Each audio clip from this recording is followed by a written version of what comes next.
You're listening to international investment advisor Doug Goldstein on the Goldstein on Gelt show, the financial show where we'll talk about how you can make the most of your money. With all the confusing financial chatter bombarding you each and every day, Goldstein on Gelt will give you the practical information you want and need about living a financially stable life. Here's your host, money maven Doug Goldstein. Okay, we are back. I'm very happy to have on the show Professor Al Roth, who's a professor of economics at Stanford University. His research and teaching are in game theory and experimental economics and market design. And in fact, he just won the 2012 Nobel Prize for his work in the economy for the theory of stable allocations. Professor Roth, it's a pleasure to have you. Thank you. In fact, it's even a little difficult to say what you do, the theory of stable allocations and the practice of market design. But unlike other economists we've had on the show, your work is very practical. Could you explain how it works? Well, market design is about trying to make markets work a little better and to fix them when they're broken. So my colleagues and I have had the chance to help out in a number of different marketplaces, from the market for new doctors in the United States, how they get their first jobs, to school choice in a number of big American cities, even to kidney exchange. Okay, so the topic you talk about is called matching. What is matching all about? Well, matching markets are all those markets where you don't just get to choose what you want, but you also have to be chosen. So in financial markets, if you want to buy 100 shares of Microsoft, no one cares who you are. You don't care who owned them before. But when you want, and the price does all the work of deciding who gets what. You buy it if it seems like a good price and you have the money. Okay. But when you want to get into college, that isn't how it works. College is expensive and maybe not everyone can afford to go. But being able to afford to go doesn't guarantee that you get in. You know, where I'm sitting at Stanford, we're a highly selective college, but we don't choose our freshman class by raising the price until just enough applicants remain, and that's the freshman class. Instead, we keep the price low enough that lots of people would like to attend Stanford, and then we try to choose them. But of course, we can't just choose them either, because the students who get into Stanford also get into Harvard and Princeton. So there's wooing on both sides, and so matching markets are a little bit like marriage. You have to be chosen as well as choose what you want. So how does matching fall under the subcategory of game theory? Well, game theory is the very general mathematical framework in which economists talk about how people pursue their goals when in a marketplace where other people are also pursuing their goals. So what colleges you can get into depends on who else is applying to those colleges. What jobs you can get depends on who else is applying to those jobs, and what other people the employers are looking for. Okay, so let's talk a little specifically about one of your probably most, famous programs, which is the National Resident Matching Program, through which about 20,000 doctors a year find their first employment at American hospitals. How did you put that together? Well, it has a long history. There was already a matching program before I became involved, before I was asked to redesign it. But that's a clearinghouse that asks doctors for their preferences and asks residency programs, employers, for their preferences. And then it tries to use those preferences in a way to get good matches.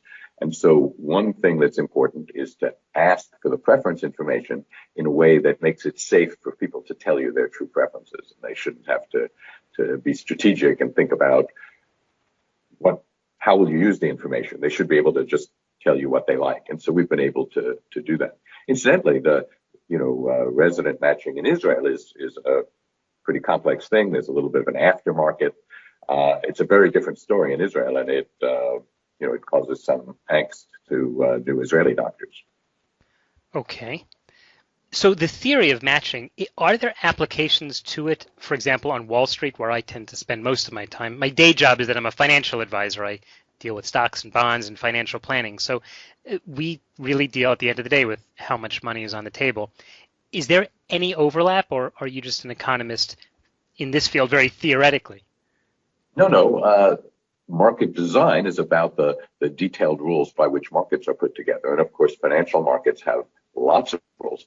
And when the rules work badly, or they sometimes create opportunities for people to make money, which maybe makes them feel that they're not working so badly, but they also might create an opportunity to redesign. So think about very high frequency trading in the United States. People are spending lots of money building, light fiber cables and microwave channels to connect the New York exchanges and the Chicago Board of Trade, so they can do arbitrage at very fast rates. A great deal of money is spent making those connections really fast. The speed of light is the limit. You could imagine thinking about whether maybe it would be trades can only take place at discrete times, say every hundredth of a second. Hundredth of a second is really short for economic news. So it would be possible to still do all the economic business maybe at frequencies of no more than a hundredth of a second, but it would cause a lot less money to be spent on fiber optic cables. Okay, but you did a little bit. Let me just reintroduce you for a moment because I'd like to follow up on this a little more. We are talking with Professor Al Roth, who's at Stanford University. He recently won the 2012 Nobel Prize in Economics, along with Lloyd Shapley, for work on matching and what they refer to as stable allocations. And in the first few minutes, he was telling us a little bit about what that means. And now I'm trying to see if there's any application of this to people on Wall Street as opposed to some of the other matching work that he does, like with kidney transplants and students and medical schools finding doctors. Maybe you could define that a little more for us. Well, so you asked what's the application to financial markets, and I was telling you about how market design applies to financial markets. But financial markets are often commodity markets, so the matching aspect of the market is less important. Matching, again, is about those things that you can't just choose, you also have to be chosen. So in financial markets, by and large, you don't care from whom you're buying and you don't care to whom you're selling. But in college admissions or in a labor market, in a job market, you do very much care. You don't just care what your wage is going to be, you care who you're working for. They don't just care how much they have to pay, they care who you are, who's going to work for them. So I would say the matching aspects are less prevalent in financial markets, although when complicated packages are being put together, even financial type markets can have matching aspects. Okay, so let's talk about one of the projects that I think potentially has the most potential for good in the world, which is the whole problem with kidney donation, where when it's done sort of in one hospital at a time, there's no centralized marketplace. But if it's done on a bigger marketplace, you could perhaps help a lot more people. First of all, is that true? And secondly, when it gets to be so big that it becomes a matching market, doesn't that eliminate some of the human factor? Oh, well, the kidney exchange that we do involves a kidney donor who wants to give a kidney to someone he loves, who needs one desperately, who's ready to have a transplant, but can't because they're incompatible for some reason. So because of their blood type or because of antibodies to some of the donor's proteins. So what kidney exchange involves is, supposing you wanted to give a kidney to someone you love, and I wanted to give a kidney to someone I love, but you're incompatible with your intended recipient, and I'm incompatible with mine, but I'd be compatible with your recipient, and you'd be compatible with mine. So we could exchange kidneys between those two incompatible patient-donor pairs so that your patient received a compatible kidney from me and mine a compatible kidney from you. So that doesn't take the personal aspect out of it at all. It's very personal. But finding pairs with whom we could exchange is enhanced if we have a big database, if we can look across the whole country, say. Okay, so I apologize that I always seem to fall on the capitalist side of things. I'm trying to think, is there a money solution? And I respect the fact that you're not just going to give donated organs to the richest people out there. But, with the way the government handles healthcare these days, it certainly seems possible that there could be a voucher you would get if you're willing to be a donor.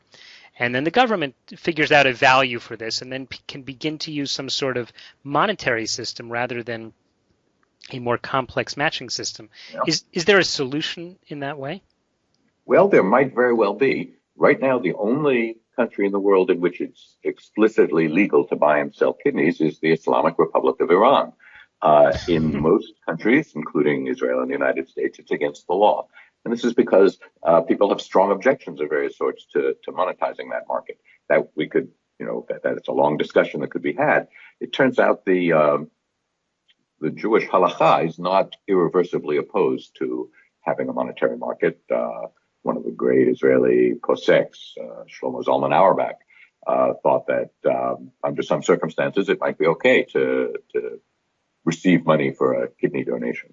But in most of the world, it's illegal. And so while it's a great debate to have about whether it should be or not, my colleagues and I decided to go ahead and see what we could do about getting some of the benefits of a marketplace going, even in the face of it being a felony in the United States and in most parts of the world to pay money for an organ for transplant. All right. So you found a way to do it without having to deal with the money. Yes. So also, when you talk about designing markets, again, from a free market point of view, I feel a lot when people talk about, well, we'll design the market. It suggests some greater level of control by a big brother. Is that a fear in the matching market of for example, kidneys?